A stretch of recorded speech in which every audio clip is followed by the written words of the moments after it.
Y ese es en la cruz de Cristo. ¿Por qué? Porque simboliza el sacrificio que Cristo hizo por nuestros pecados.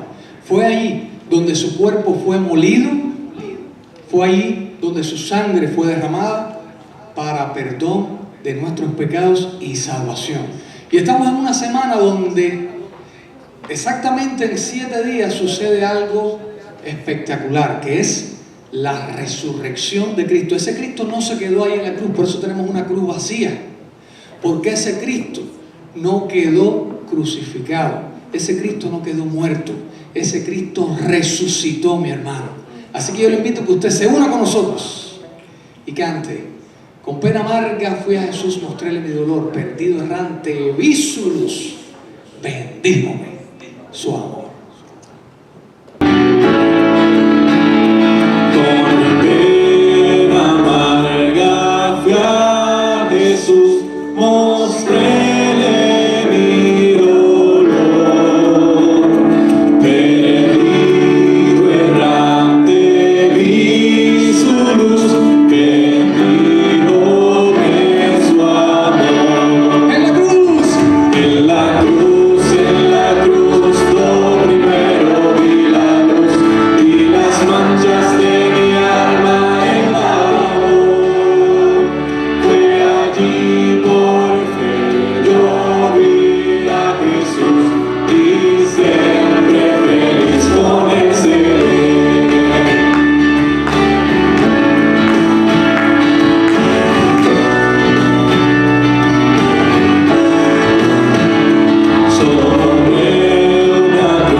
Tenemos libre entrada a la presencia de Dios, perdón de pecados, vida eterna, somos libres del infierno. Ayúdanos a serte fieles y, Señor, esta palabra que la des tú, no yo. En el nombre de Cristo te adoramos. Amén. Bueno, hoy estamos celebrando, comenzamos hoy la Semana Santa, Semana de la Pasión o Semana del Sufrimiento, porque es básicamente la última semana de Jesús antes de lo que es su muerte y resurrección. Fue una semana bien ocupada y de mucho sufrimiento, aunque los sufrimientos de Cristo y su sacrificio por nosotros comienza desde que Jesús, siendo Dios, deja su trono de gloria al lado del Padre y viene y se hace ser humano. Cuando nace el bebé Jesús de la Virgen María, no es nada más y nada menos que Dios viniendo al mundo en forma de ser humano, para poder tomar así luego nuestro lugar y morir en la cruz para pagar el castigo que debimos haber tomado nosotros por nuestros pecados. En esta semana, de su última semana, el domingo se celebra lo que es la entrada triunfal. Jesús llega a Jerusalén montado en un burrito, sus discípulos están con él, están las personas alborotadas, hay mucha gente porque está la semana de la festividad de la Pascua, muchas personas gritando y tirando palmas y mantos en el piso, celebrando a Jesús, gritando Sana, que significa sálvanos hoy Señor, al que viene en el nombre de David, o al hijo de David, al que viene en el nombre de Dios. Entonces, esto significa, David fue el rey principal de Israel después de Saúl, pero David era el rey principal, que marcaba la descendencia mesiánica. Entonces la gente sabía que iba a haber un día un libertador, y ese libertador, las personas dijeron, bueno, es Jesús, y efectivamente es Jesús, pero la gente estaba equivocada, la gente tenía otra expectativa. La gente esperaba que Jesús viniera a liberarlos del poder romano, pero Jesús no venía a liberar a nadie del poder romano. Jesús venía a liberar a la gente de algo peor. Jesús venía a liberar a la gente de sus pecados y de la misma ira de Dios. Dice la Biblia que por cuanto todos pecaron están destituidos de la gloria de Dios. Y hay un lugar de castigo donde va Satanás y sus demonios, y van todas las personas que rechazan el perdón de los pecados a través de Cristo Jesús. Y esta semana es una semana muy ocupada. Jesús sabía y conocía, por supuesto, porque es Dios también, el corazón de la gente. Por lo tanto, antes de entrar a Jerusalén, Él lloró al ver a la ciudad. Él lloró. Porque Él estaba viendo la incredulidad de las personas, su falta de fe, su rebeldía y las consecuencias que iba a tener esto para ellos. Consecuencias celestiales, porque el que no cree en Cristo se pierde en el infierno, y consecuencias aquí en la tierra, porque 70 años después de este suceso, el Imperio Romano destruyó Jerusalén, destruyó el templo, y no quedó piedra sobre piedra. Y Jesús llora. Pero no me voy a estar enfocando hoy en la entrada triunfal que ocurre el domingo, sino en lo que ocurrió el lunes. El lunes ocurrió un hecho que todos conocemos, la mayoría de nosotros, que se llama la purificación del templo. Y es un suceso donde Jesús va y visita el templo de Jerusalén. Jesús visita el templo de Jerusalén. El templo de Jerusalén fue fabricado por Salomón. Y vamos a ver lo que sucede. Vamos a hacer una comparación entre el templo de Jerusalén con cada uno de nosotros como personas. Vamos a hacer una comparación entre el templo de Jerusalén y con la iglesia, que es el grupo de cristianos. Y este suceso ocurre el lunes después de la entrada triunfal, y es muy importante adaptarlo a nuestra vida diaria, a nuestra vida cotidiana. En Primera de Reyes 8:29, Salomón está celebrando, inaugurando, que ya se finaliza la construcción del templo, allá muchos años atrás. Y Salomón hace una oración de dedicación del templo en la que dice que estén hablando con Dios, que estén atentos tus ojos, abiertos de noche y de día sobre esta casa, sí, sobre el templo, sobre este lugar el cual tú has dicho, es decir, el mismo Dios ha dicho, mi nombre estará allí. Es decir, Dios dijo que su nombre iba a estar en ese templo. Y Dios mismo aclara que Él no cabe dentro del templo. Como el creador del cielo y la tierra va a vivir en un templo. Pero el templo, que tenía también el arca de Dios dentro del templo, el arca del pacto, era el símbolo de la presencia de Dios. Las personas viajaban hasta el templo de muchos países del mundo para sacrificar animales y para adorar a Dios. Y estos animales sacrificados no eran nada más y nada menos que un símbolo del sacrificio que iba a ser Cristo. Es decir, que cada animalito de estos simbolizaba al Cristo que había de venir. Cada muerte, porque estos animalitos eran degollados y que se derramaba su sangre, le estaba diciendo a la gente: lo que está pasando a este animalito es lo que tú mereces por tus pecados. Y un día va a venir alguien y va a pagar por ti. Y ese alguien es Cristo, que vino al mundo en forma de hombre. Mi nombre estará allí. Quiere decir que el templo era el lugar de adoración, el lugar donde se sacrificaban las víctimas, que eran un ejemplo del Cristo que iba a venir. El templo era el lugar donde las personas iban y pedían perdón por sus pecados. Era el lugar donde las personas iban y cantaban y adoraban a Dios en ese momento. Incluso cuando en esta oración Salomón aclara: si tu pueblo es llevado cautivo, si estamos lejos, si estamos bien lejos de Jerusalén y oramos inclinados hacia el templo, es decir, en dirección al templo, escucha.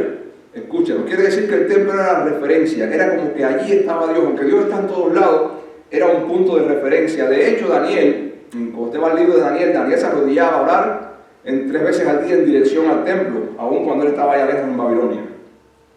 Dice: mi nombre estará allí, y que oigas la oración de tu siervo a que haga en este lugar. También en Isaías 56:7 dice: porque mi casa será llamada casa de oración para todos los pueblos. Quiere decir que el templo de Jerusalén no era el lugar de adoración de Dios solamente de los judíos, sino para todas las personas de este mundo. Cuando una persona se hacía judía, es decir, desde el punto de vista no de nacimiento, sino desde el punto de vista de la religión, que confiaba, cuando una persona gentil, un no judío, extranjero, ponía su confianza en Dios, comenzaba a ir todos los años al templo para adorar a Dios.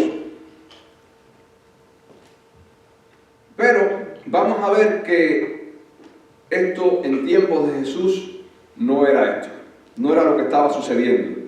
Por esto podemos ver que ¿cuál es el objetivo del templo de Dios? Lugar de adoración, lugar de confesión de pecado, lugar de pedir perdón, lugar de sacrificio de animales que representan al Cristo que ha de venir a salvarnos definitivamente y que ya vino. El lugar donde se cantaba, se adoraba a Dios, se le llevaban diezmos y ofrendas. Era el lugar de devoción y respeto y adoración a Dios. Un lugar donde la gente iba y con el sacrificio de los animales hacía un recordatorio ¿de qué? De sus pecados. Y un recordatorio de cómo Dios espera que viva. Porque además los animales que se sacrificaban en el templo tenían que ser perfectos, sin manchas, sin ningún defecto. No podía tener un ojo tuerto, una pata coja. ¿Qué simboliza esto? Que lo que espera Dios de nosotros es que seamos perfectos como Él.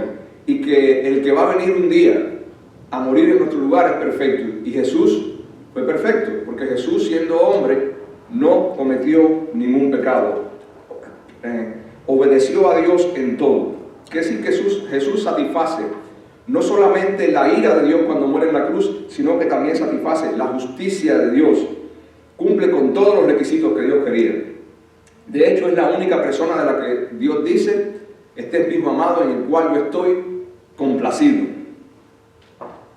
Y vamos a ver este templo que estaba puesto ahí por Dios con el objetivo de ser un centro de referencia internacional de adoración a Dios, donde las personas iban a relacionarse con Dios.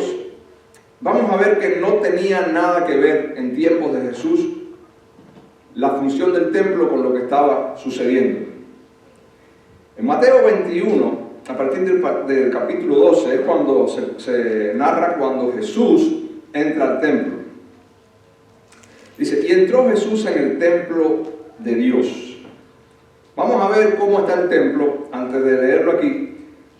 En este momento ya Israel, la Palestina, la zona de Jerusalén, estaba bajo el dominio de Roma. En este momento habían varios partidos políticos en Israel. Uno de ellos eran los fariseos, que eran personas que eran muy celosas de cumplir las leyes de Moisés, y el otro de ellos eran los saduceos. Los saduceos eran un grupo interesante, era un grupo liberal, era un grupo de gente muy rica, era un grupo de gente muy corrupta, era un grupo de gente que no creía en los ángeles, no creía en los espíritus y no creía en la resurrección, cosas básicas del judaísmo y del cristianismo, porque de hecho en el templo se adora a Dios y dice la Biblia bien claro que Dios es espíritu, y las personas que tenían el control de todo lo que se hacía en el templo eran los saduceos. Es decir, las personas que no creían en Dios, por decirlo de alguna forma, las personas que eran bien materialistas, las personas que eran bien corruptas, las personas que eran bien liberales, eran las personas que estaban a cargo de toda la adoración. Y dice, bueno, pero eso es una locura. Pues así mismo era lo que estaba ocurriendo en ese momento. Las personas, los saduceos, estaban aliados con el imperio romano. Quiere decir que de alguna forma eran traidores de su propia gente. Los saduceos lo que les interesaba era el poder. El templo era un negocio para ellos. Ellos se aprovechaban de la necesidad de las personas que tenían un deseo genuino en adorar. Se aprovechaban de eso y convirtieron del templo en un negocio.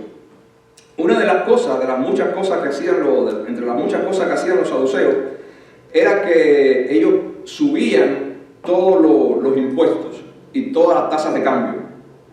En el templo no se podía pagar las ofrendas con cualquier tipo de moneda. Tenía que ser monedas específicas que se aceptaban en el templo.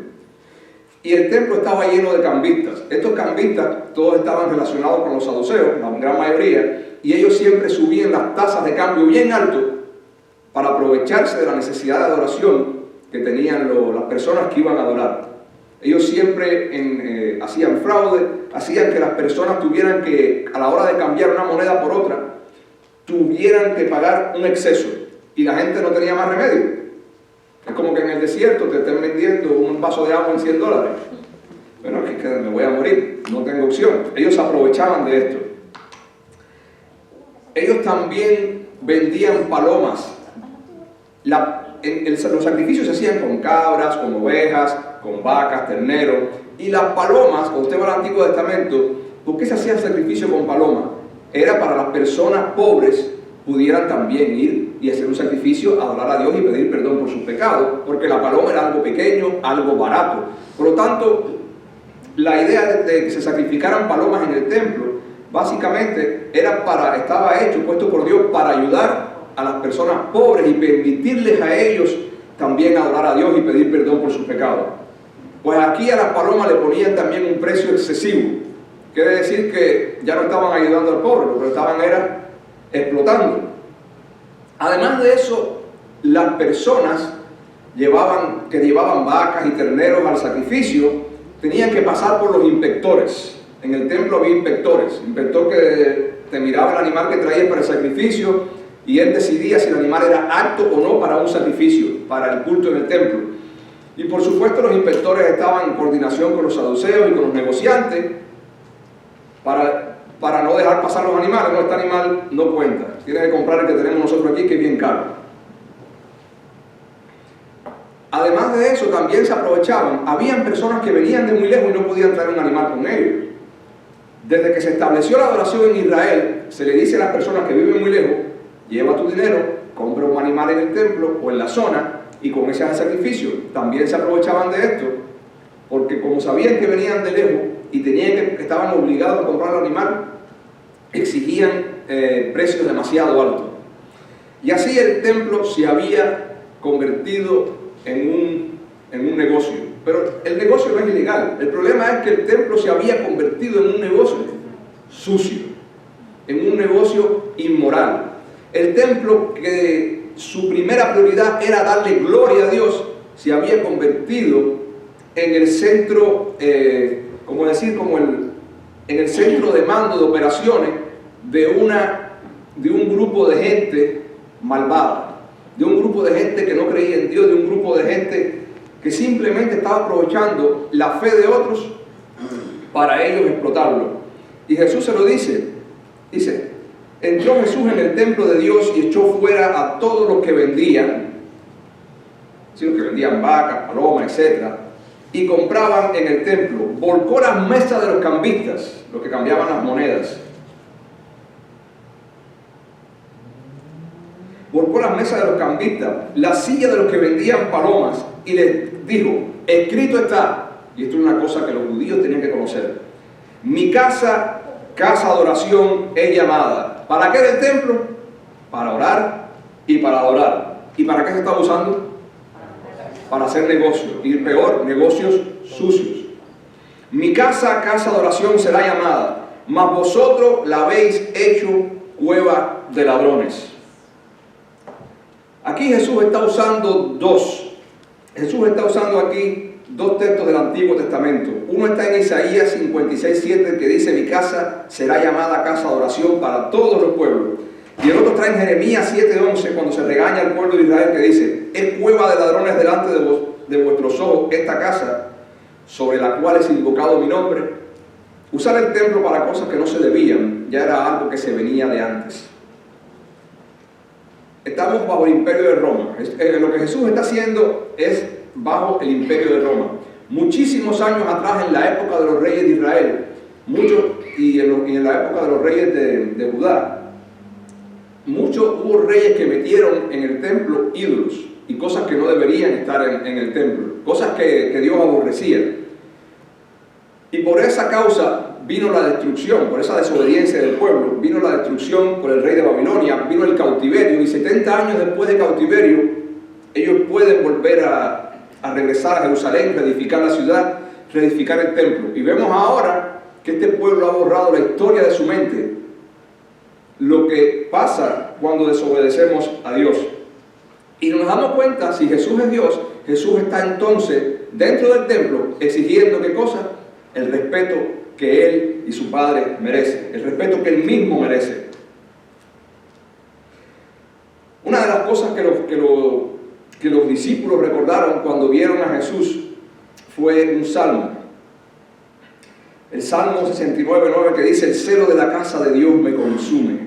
Los discípulos recordaron este salmo. Es un salmo profético que habla de que Dios siente celo, siente ese deseo de que sus cosas se respeten, de que su santidad se respete, de que sus hijos vivan como tienen que vivir, de que su templo se use para lo que se tiene que usar, de que este planeta, que Dios lo creó para su gloria, se use para lo que se tiene que usar, porque dice la Biblia que todo existe por Él y para Él.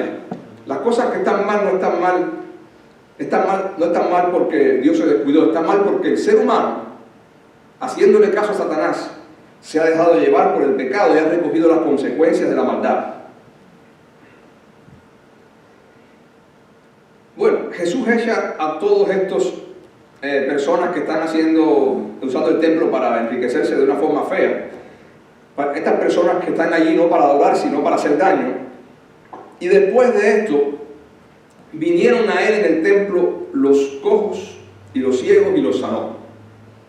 Si usted estudia la Biblia en el Antiguo Testamento, estas personas estaban limitadas. Estas personas, por tener defectos, no podían entrar al templo, o solamente se les permitía cierta entrada a un lugar más exterior que se llamaba el patio de los gentiles. Pero en el mismo templo, Jesús ahora estaba sanando a estas personas que eran despreciadas. En el mismo templo, Jesús, que es Dios mismo, ahora estas personas despreciadas no solamente estaban en el templo, sino que tenían acceso directo ¿a quién? A Dios mismo. Las personas que fueron despreciadas del lugar, ahora tenían, porque Jesús es Dios, y fueron sanadas por Él. Y aquí Jesús muestra que Él no hace sección de personas, y que lo que tiene que hacer el mundo, el cristiano y la iglesia, es amar a las personas. Y vinieron a Él en el templo ciegos y cojos y los sanó. Pero los principales sacerdotes y los escribas, muchos de estos saduceos, viendo las maravillas que hacía, en vez de estar feliz de ver gente sana, viendo las maravillas que hacía, y los muchos y a los muchachos, se cree que a estos muchachos se refiere a niños de 10, 12, 13 años, y a los muchachos aclamando en el templo diciendo: Sanna al hijo de David, se indignaron. Toda la gente que vivía del negocio del templo, cuando vieron a los niños alabando a Dios, y el templo era para alabar a Dios, para eso era el templo, no para hacer negocios sucios, se pusieron bravos. Y de la misma manera, todas las personas que están en contra de la iglesia y de los cristianos, cuando ven, empezando por Satanás, cuando ven que la iglesia crece y se mueve, ¿qué hacen? Se ponen incómodos. Y le dijeron, los sacerdotes le dicen a Jesús: oye lo que estos dicen, si no oye las alabanzas que te están dando estos niños. Jesús le dijo: sí, nunca oíste de la boca de los niños y de los que maman, perfeccionaré la alabanza.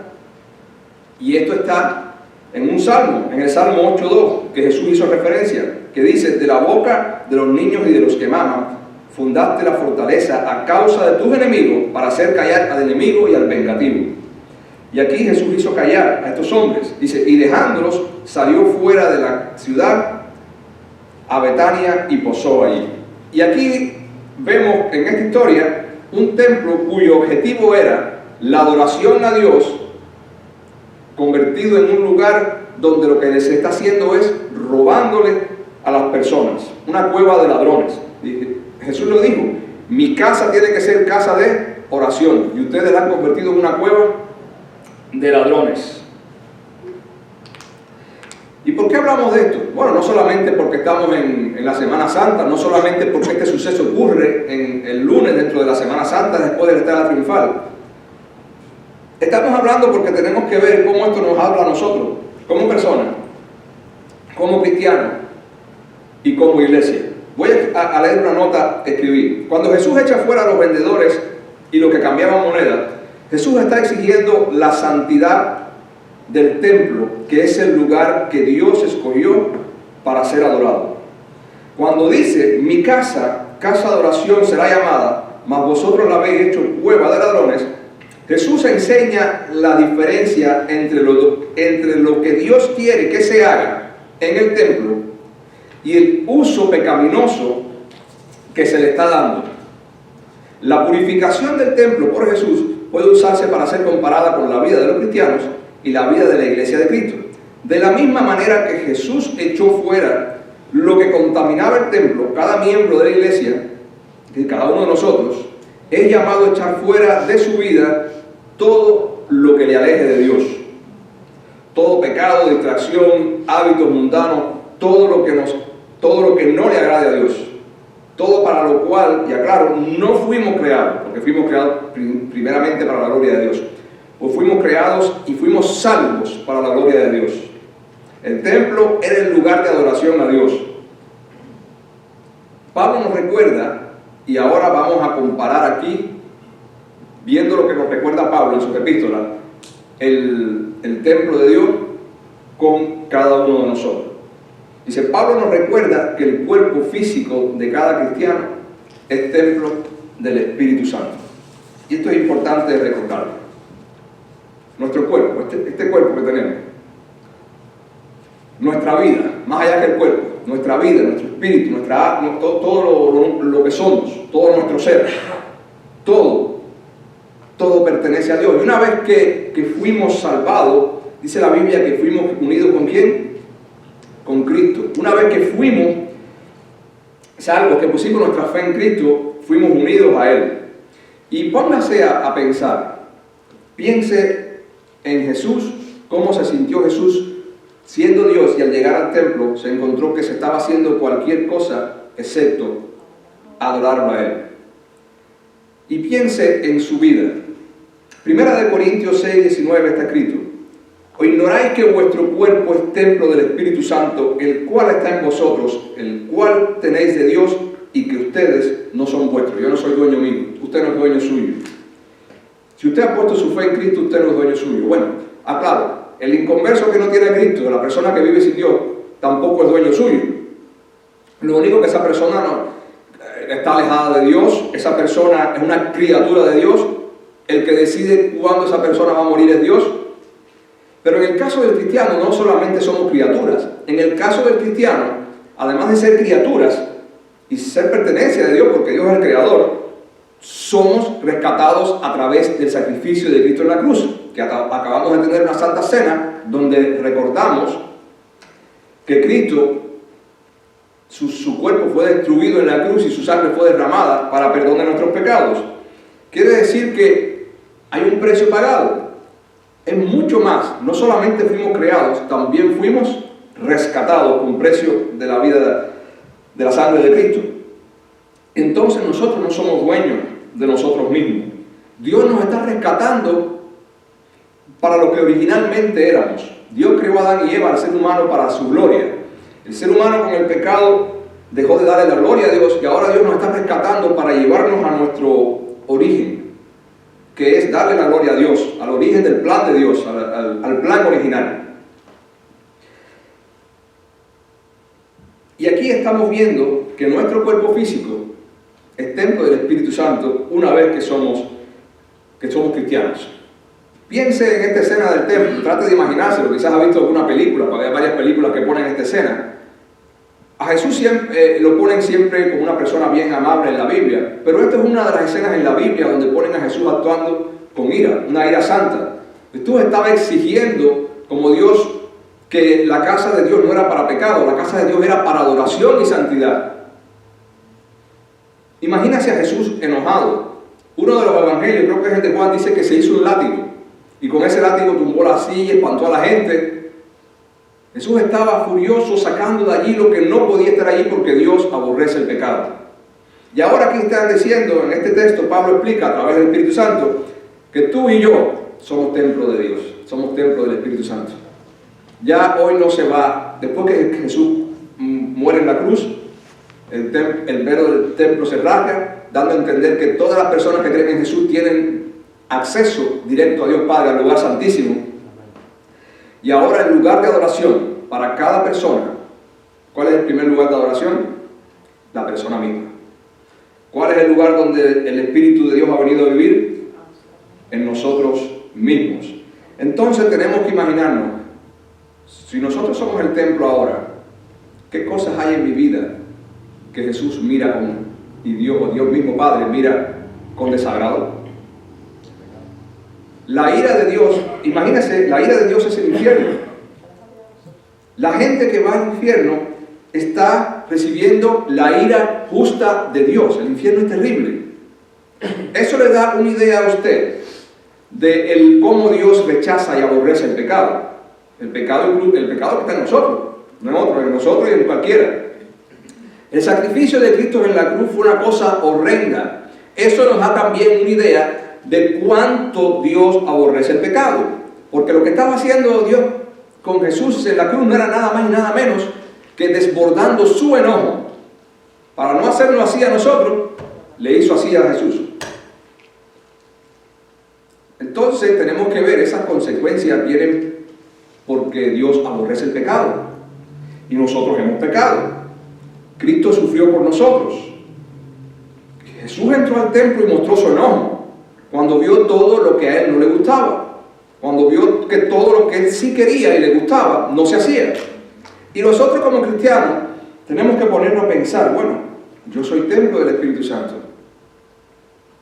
Si Jesús entra a mi vida, y de hecho está, porque el Espíritu Santo es el Espíritu de Cristo, ¿qué cosas hay en mi vida ahora mismo que Jesús quisiera coger un látigo y echarla afuera? Con la misma ira y enojo con que echó fuera a los vendedores, a los cambistas y a los negociantes del templo.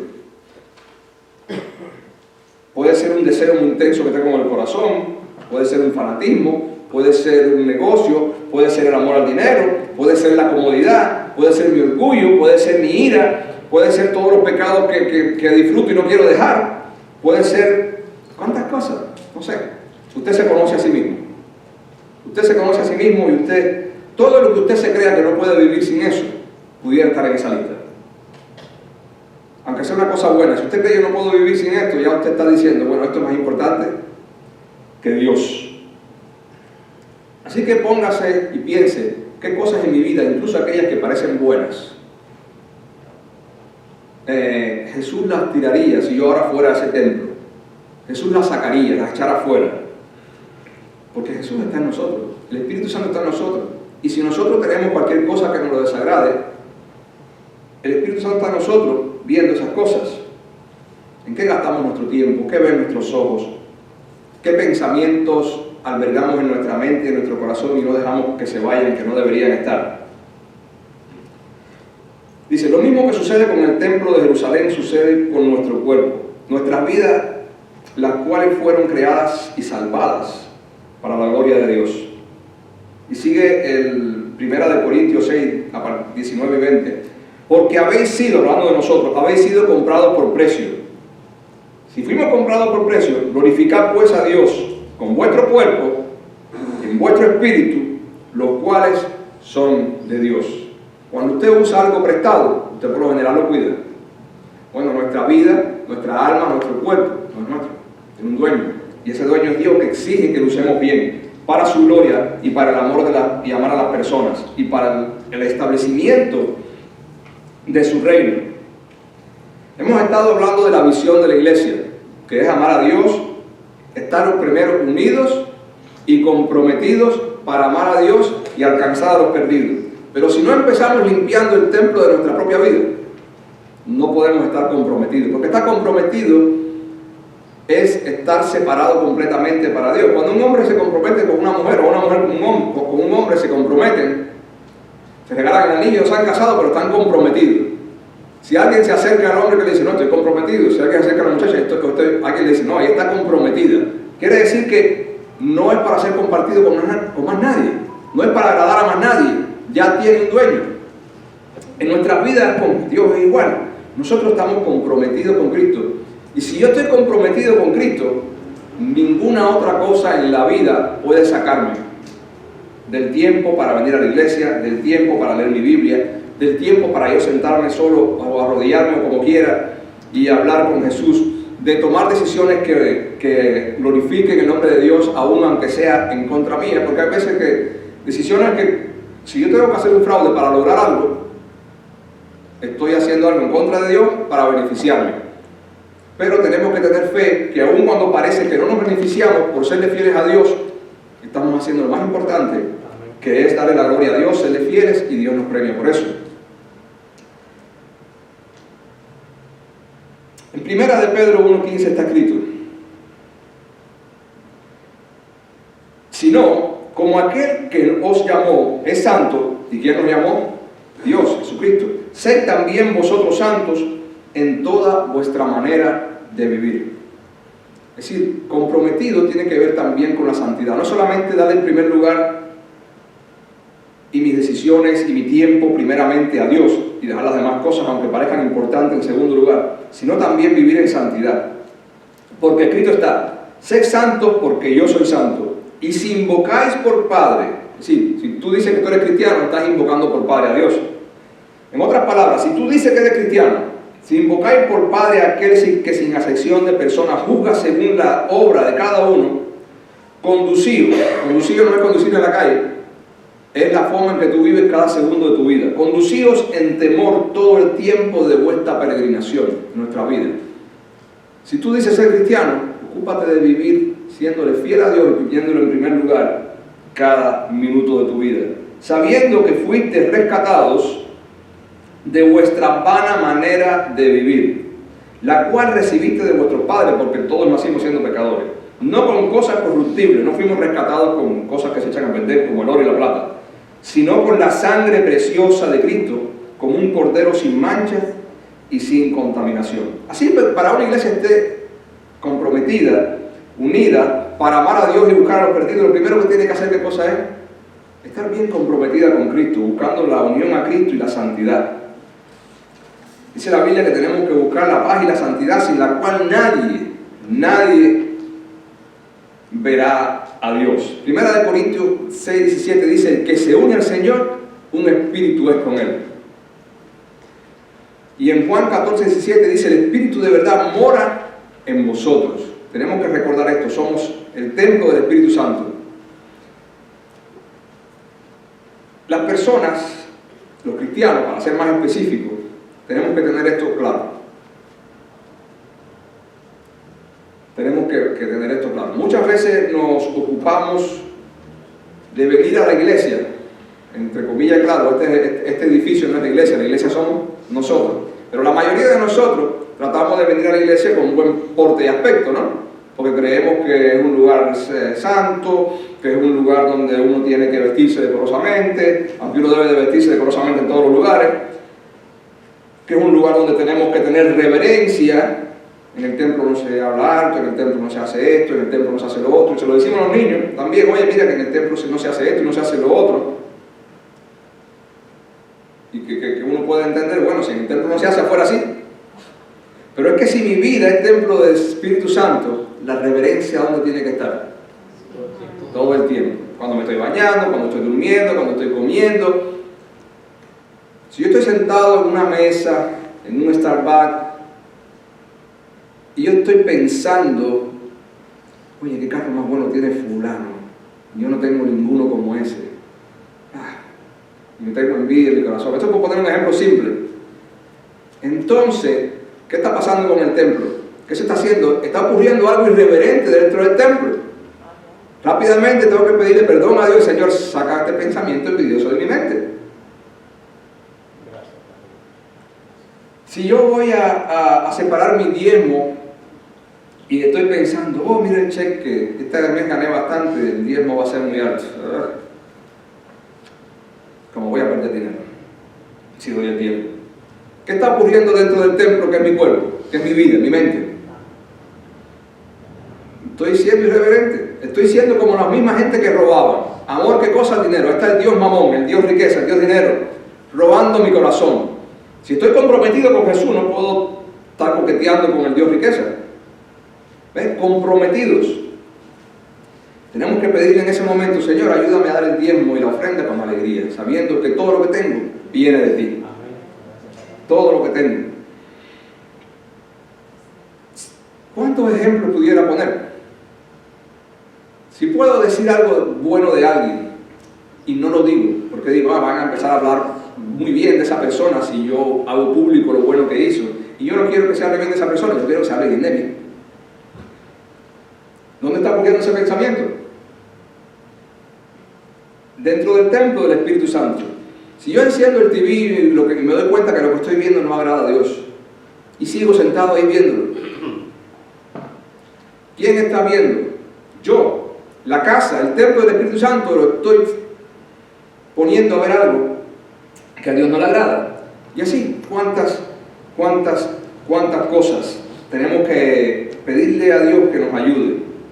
Y esto se llama proceso de santificación. Y para nosotros estar comprometidos y unidos como iglesia, tenemos que velar nuestra vida, tenemos que cuidar el templo del Espíritu Santo, nuestro cuerpo y nuestra vida, dedicarlo al Señor, a lo que es santo. Nuestro tiempo, dedicarlo primeramente a lo que es santo, buscar primeramente el reino de Dios y su justicia. También comparamos el templo, no lo comparamos, de hecho la Biblia lo dice así, con la iglesia. ¿Qué cosa es la iglesia? El grupo de cristianos, todos nosotros, todos los hijos de Dios son la iglesia. La iglesia también es templo del Espíritu Santo. En 1 Corintios 3:16 está escrito, ¿no sabéis que soy templo de Dios y que el Espíritu Santo de Dios mora en vosotros? Y aquí no está hablando ahora de la persona, sino que está hablando ¿de qué? Del grupo de cristianos, de la iglesia. De hecho, la Biblia dice que Cristo es la cabeza y la iglesia es un cuerpo. Si alguno destruye el templo de Dios, Dios lo destruirá a él, porque el templo de Dios, el cual sois vosotros, es santo. Cuando hablamos de destruir el templo de Dios, lo primero que nos viene a la mente son las personas que luchan contra la iglesia, las personas que persiguen la iglesia, las personas que quieren destruir la iglesia. Pero es que cada miembro de la iglesia tiene que darse cuenta, como lo que de Jesús, y recordar las palabras de Jesús, que Jesús dijo, el que conmigo no recoja, ¿qué hace? Desparrama. Si yo no sirvo en la iglesia, si yo no doy como en la parábola de los talentos, si lo que Dios me dio para hacer no lo hago, te dirá, bueno, es que no estoy haciendo nada malo, simplemente estoy sin hacer nada. Y Dios le dice al siervo malo, lo que te di, aunque se lo hubiese puesto en el banco para que cuando yo regresara recogiera los intereses. Es decir, si usted está en la iglesia pero no sirve, no está sirviendo, no está orando, no está sirviendo a los hermanos, no está orando por ellos, no está preguntando, Señor, ¿en qué te puedo servir? De alguna forma no estás haciendo nada, no estás colaborando. Cuando usted se enoja con otro hermano, por el motivo que sea, y usted persiste en ese enojo, ¿usted está bravo con quién? Con el cuerpo de Cristo, con el templo. Entonces tenemos que tener mucho cuidado como cristianos. ¿Qué estoy haciendo? ¿Qué estoy dejando de hacer? ¿Y qué cosas tengo en primer lugar en mi vida? En el cuerpo de Cristo. ¿Qué es la iglesia para mí? El lugar donde voy a entretenerme, el lugar donde voy para que la gente me respete, el lugar donde voy a amar a los demás y a ser humilde, el lugar donde voy a servir a los demás. La iglesia tiene que estar unida, echando por abajo nuestras diferencias. Todos aquí tenemos diferentes costumbres, aunque la gran mayoría aquí son cubanos. Tenemos algunos puertorriqueños, quizás otros lugares. Aunque la mayoría somos cubanos, todos tenemos diferentes formas de pensar, diferentes costumbres. Todos tenemos diferente educación y muchas veces eso hace que lo que diga uno a mí no me guste, o que yo crea que fulano no fue respetuoso, o que mengano lo que debió haber dicho no estaba fuera de lugar, o que lo que fulano piensa no tiene lógica. La iglesia está llamada para estar unida. Jesús entre sus discípulos tuvo a Simón el Cananita, un revolucionario judío, y a Mateo, un traidor aliado de los romanos. Simón el Cananita tuvo que dejar de luchar por el reino de Jerusalén. Mateo dejó de luchar por el reino romano. Y los dos se unieron para luchar, ¿dónde? En el reino de los cielos. En el reino. Nosotros pertenecemos para el reino, para luchar y pertenecemos al reino de Cristo. Así que nosotros tenemos que dejar toda diferencia y todos saber que somos parte los unos de los otros.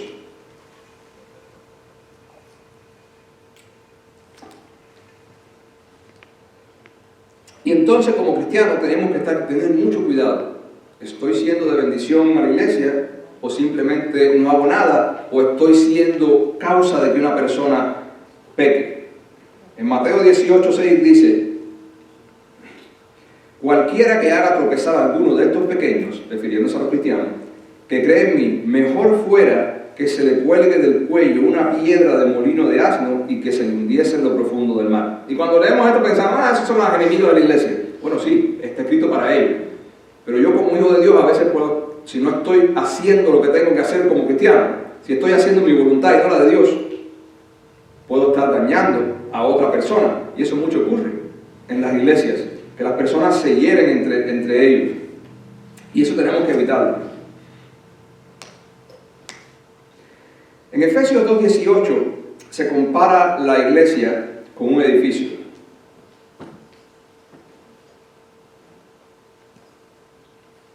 Dice: por medio de lo que Jesucristo hizo, tanto los judíos como los no judíos tenemos un mismo espíritu, el Espíritu de Dios, el Espíritu Santo, y podemos acercarnos a Dios el Padre. Por eso, ante Dios, ustedes ya no son extranjeros. Ahora somos parte del reino de Dios, la familia de Dios. Al contrario, ahora forman parte del pueblo, es decir, del pueblo de Dios, y tienen todos los derechos. Ahora son de la familia de Dios, y todos los miembros de la iglesia son como un edificio. Es decir, nuestro cuerpo es templo del Espíritu Santo, pero la iglesia, el grupo de cristianos que forman como un ¿qué? Un edificio, el cual está construido. Vamos a ver sobre qué está construido. Sobre la enseñanza de los apóstoles y los profetas, sobre la Biblia. Si hay alguien que dice ser de una iglesia, o si hay algún grupo que se hace llamar iglesia, y no está basado 100% en la palabra de Dios, será cualquier cosa, pero iglesia no es. En este edificio, Jesucristo es la piedra principal, la base. Aquí en la Florida, que todo es arena, a las casas hay que hacerle un buen cimiento, una placa de cemento y cabilla. Si usted quita eso de una casa, ¿qué pasa? Se le empieza a craquear las paredes, se rompen las ventanas, se hunde el techo, es un desastre. Las enseñanzas de Cristo y el amor de Cristo y la guianza de Cristo en nuestras vidas es lo que tiene que guiar la vida de cada persona y la vida de la iglesia. Usted como cristiano puede ser un ladrillo en la iglesia, puede ser una ventana, puede ser un chingo. Y todos tenemos que estar, ¿dónde? Arriba de quién? Del fundamento que es Cristo.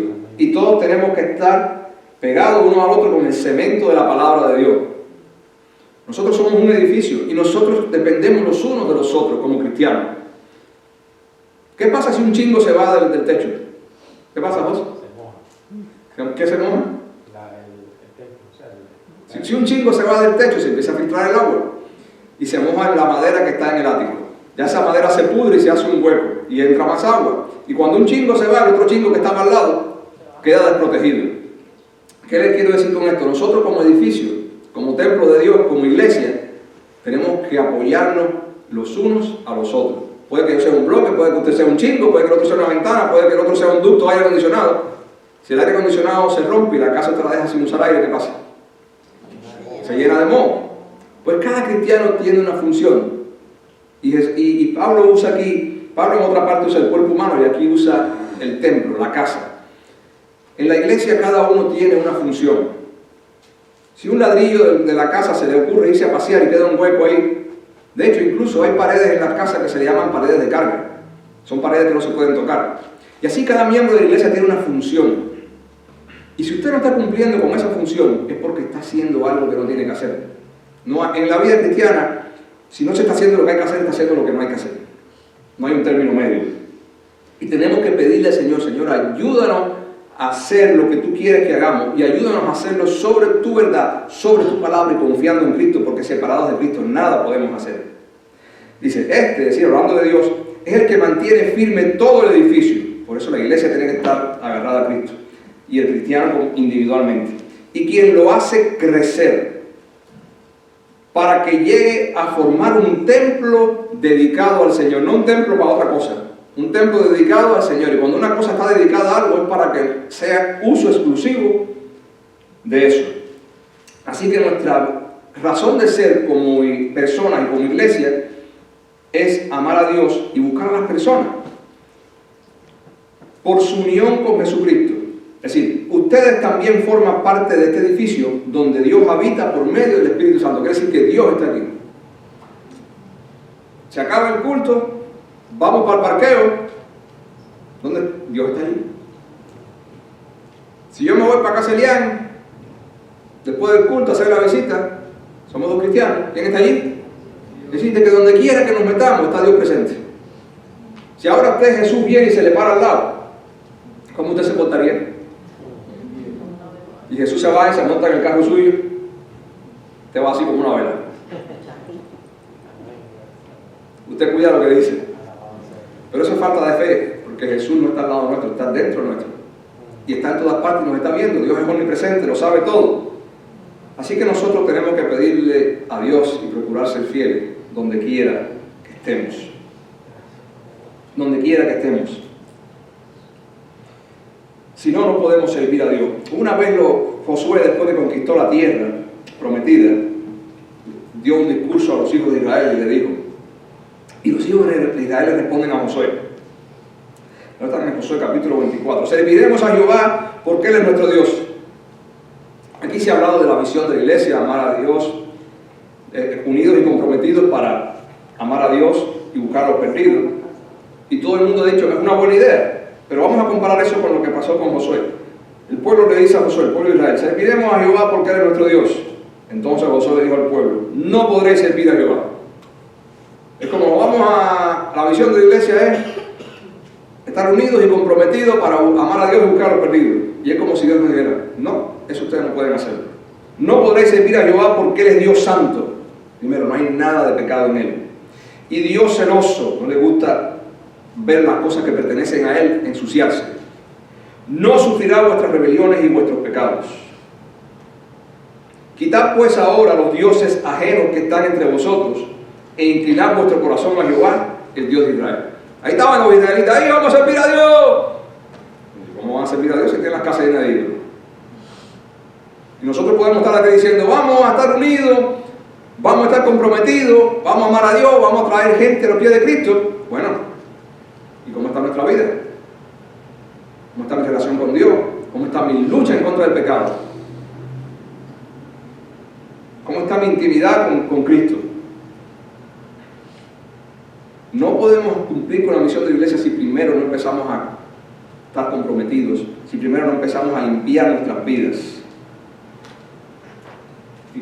En Efesios 4:30 dice, no contristéis al Espíritu Santo de Dios, y no lo entristezcas, con el cual fuiste sellados para el día de la redención. Es decir, cada vez que hacemos una mala acción entristecemos a Dios.